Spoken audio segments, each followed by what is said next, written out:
Hello mga kabibig! Welcome back sa ating bagong YouTube channel. Ito ang pinakamaingay na YouTuber sa lahat ng YouTube. Ako si Kabibig Maglabag-labag with evidence. So ito na mga kabibig. Nako, ito naman si Bongbong Marcos. Nagpahalata talaga ba na hindi niya alam ang kaniyang bansa? Presidente sana siya, no? Pero hindi niya inalam kung kumusta na ba ang Bohol, may international airport na ba ang Bohol. Parang ginagawa niyang mangmang ang mga taga-Bohol o di kaya ang mga probinsya.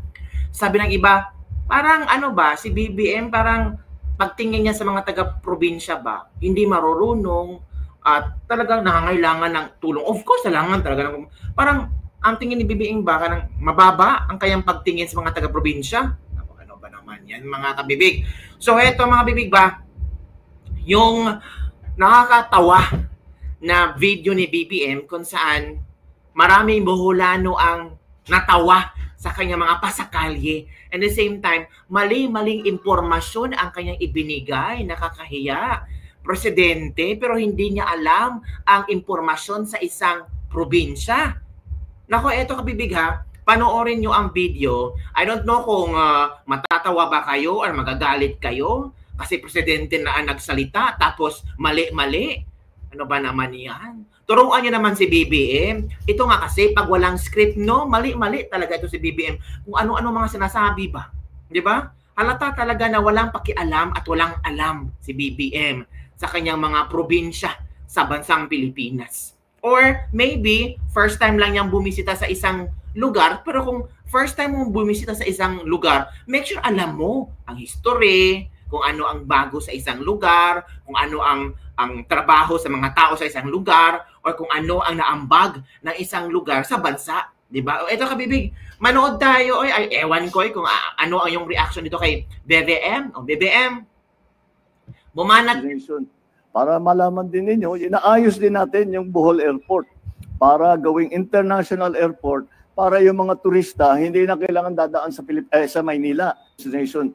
Para malaman din ninyo, inaayos din natin yung Bohol Airport para gawing international airport para yung mga turista hindi na kailangan dadaan sa Maynila destination. Ilan bang airport sa Bohol, di ba? Ilan ba ang airport sa Bohol? Airports in Bohol. Ilan ba? No? Kasi ang alam ko, Bohol Panglao International Airport. Hindi ba alam ni BBM na international airport na ang nasa Bohol? It's Bohol Panglao International Airport. So, ang sinabi ni BBM, ayusin daw niya ang Bohol International Airport para maging international ito, para daw hindi na dadaan yung mga dito ng mga turista sa Manila. Eh meron na nga BBM. 'Di ba? Kalarki naman si BBM mo, hindi niya alam. 'Di ba mga kabibig? The primary international airport in Bohol is Bohol Panglao International Airport or BPIA, also known as New Bohol International Airport. It is located on Panglao Island and replaced the older Tagbilaran Airport to better handle the province's growing tourism and passenger traffic. Grabe naman. Opened in November 2018. So matagal na pala. So it means meron ka ng ideya. The BPIA or Bohol Panglao International Airport serve as gateway for both domestic and international travelers to the beautiful island of Bohol. Naku, ano ba naman yan, kabibig? Hindi alam ni ni BBM na meron na palang international airport. 'Di ba? Baka kabibig, baka ang sinasabi ni BBM Ubay Airport. Malay natin, baka Ubay Airport ang ibig sabihin niya. So maraming dalawang international airport ang gagawin ni BBM sa Bohol. O di ba? So i-share ko sa inyo ha. Stop muna ito share si BBM kasi para nakakatawa lang si BBM kung anong mga sinasabi niya. O eto kabibig, i-share ko sa inyo. Ito nakita ko ito. Di ba? Tingnan niyo. We have Mactan Cebu International Airport. Ito, meron tayong Ubay Airport and Panglao International Airport. Sa Cebu, isa lang yung international airport. Sa Bohol, may dalawang airport, itong Ubay Airport at Panglao International Airport. So, anong ibig sabihin ni BBM? dalawhin niya ang international airport sa Bohol, 'di ba? So, wow, ganda ng Bohol na dalawang international airport, 'di ba? So mostly parang isa lang. So merong Panglao International Airport. So it means walang kaalam-alam si BBM sa isang lugar. Kulang sa impormasyon. Nakakatawa lang to si BBM. 'Di ba? Akin nga kabibig pa, pakinggan namin para baka nalito lang kami sa sinasabi ni BBM. O sige, pakinggan nyo ulit. Kung ano ang ibig sabihin niya sa anong airport ba ang gusto niya maging international. O ito, let's watch this. Ito nasan ba yan? Again, dito, here. Okay. Oh, wait muna kami, Big. Stop, share muna tayo. Kasi parang naguguluhan na rin itong video natin. Kasi ang gulo-gulo. Ang daming airport ni mention ni BBM. Ano ba talaga, Kuya BBM? Parang ang gulo-gulo. Naguguluhan na rin kami. Kung ilang airport gusto, kung ilang international airport ang gusto mo sa Bohol.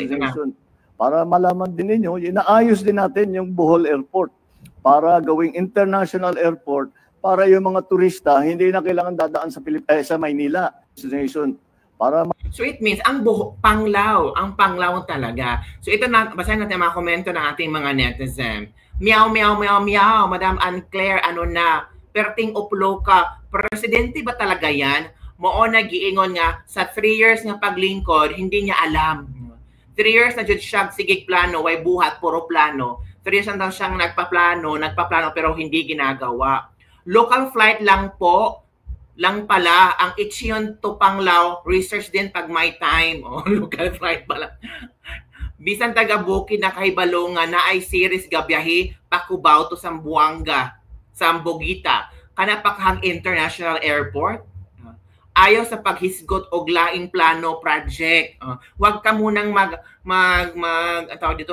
magdrama-drama o magplano ng ibang project. Unahin mo muna ang flood control project. Yung mga ghost project BBM. Ang dami mong gustong magawa, pero tingnan mo, meron ka bang magandang proyekto sa Pilipinas maging legasiya mo? Big project. Wala eh. Walang big project si BBM sa Pilipinas, kabibi. 'Di ba? Hindi kailangan dadaan sa Pilipinas, kala pala may ibang bansa ang bolte. Tawa. Grabber man siya. Siya daw ang nag-ayos. Naiayos ni President Duterte ang airport ng Bohol na groundbreaking sa time ni President GMA. Hindi natuloy kasi wala PETA daw ang Pinas. Then, time ni Pino na groundbreaking puro hindi napatayo kasi wala daw ang pera. Here come our beloved President Duterte, nagpa-groundbreaking at naipatayo niya. Kaya congrats President Duterte at Sir Tugati. Sila pala yung sa Bohol Panglao International Airport. Wow!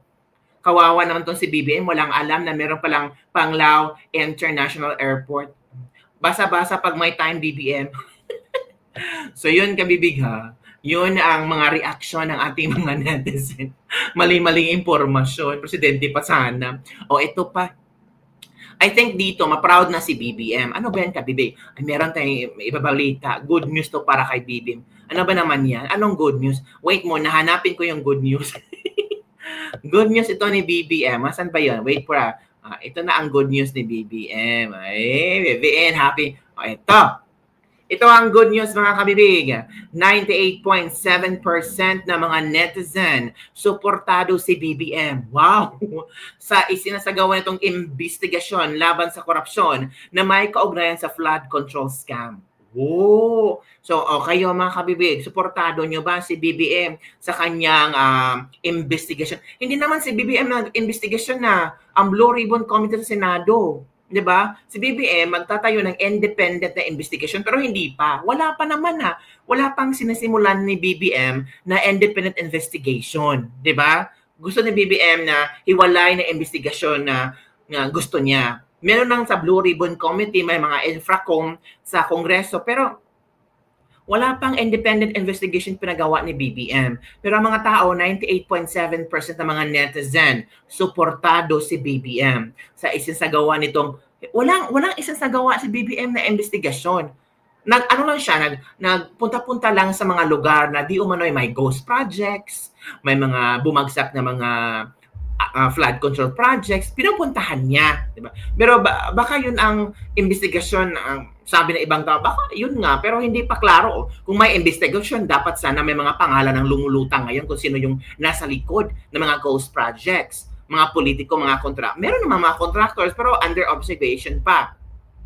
Ito pa, ito ang komento ng ating mga netizens. Nahiya pa sila, di nila ginawang rubbing alcohol na 99.9%. Get 100% lang unta. Hindi pa sila nahiya.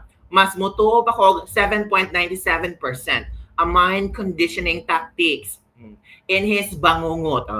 Netizen for the planet of crocodiles will believe this. Nahiya pa, hindi na perfect. He's hallucinating because there's still the effect of the too much Coca-Cola. He still have room to improve. Ingit lang kayo, pikit lang kayo. Room to improve daw. Umupo na ng 3 years, room to improve. Dapat sana may na-improve na. Kasi yung 1 year, 2 years, dapat may naghina-hina na siyang improvement, room for improvement. So hanggang matapos ang kayang termino, room for improvement na lang tayo. Diba? Saang planeta kaya isinagawa ang survey na yan? 7%? You mean? In his dream. Ito mga komento ng ating mga binabasa ko lang. Saan kayang planeta sila nagpa-survey na 98.7? Gawin nyo na lang 99.9%. Wag na, hindi kami maniniwala. Grabe. So yun po mga kabibig, ang mga reaction ng ating mga netizen na kung saan 98.7% ng mga netizen. Kasama ka ba? Niwala na very effective at sinuportahan ng mga netizen itong investigasyong ginagawa ni BBM tungkol sa flood control problem. Baka sabihin natin na 100% gustong makulong ng mga tao ang mga politikong nasa likod ng anomalyang flood control projects na yan. Yun lang po kabibig ang ating Liris Libak-Libak for today. Para ng mga kulang-kulang sa impormasyon, no? Parang si BBM hindi niya alam na may Bohol Panglao International Airport. Aayusin daw niya para magkaroon ng Bohol International Airport. Well, in fact, meron na nga. Ano pa bang aayusin niya? Ay, ewan ko. Ay, yun ang kabibig ng ating Liris Libak-Libak for today. Naguguluhan talaga akong BBM do. Parang hindi, ang tawag dito, hindi siya focus sa kanyang gustong gagawin. Dito may flood control, dito magagawa siya ng airport, kung ano pa, magbibigay ng 20 pesos sa kilo na bigas. Ay, hindi pa naman natatapos yan. Matapos ng kanyang termino, yung 20 pesos kilo na bigas, hindi yan hindi yan for buong bansa. Piling-piling lugar lang. Piling-piling lugar kung saan bagsak kayang ratings. Yun lang kabibig. Bye everyone. See you next time.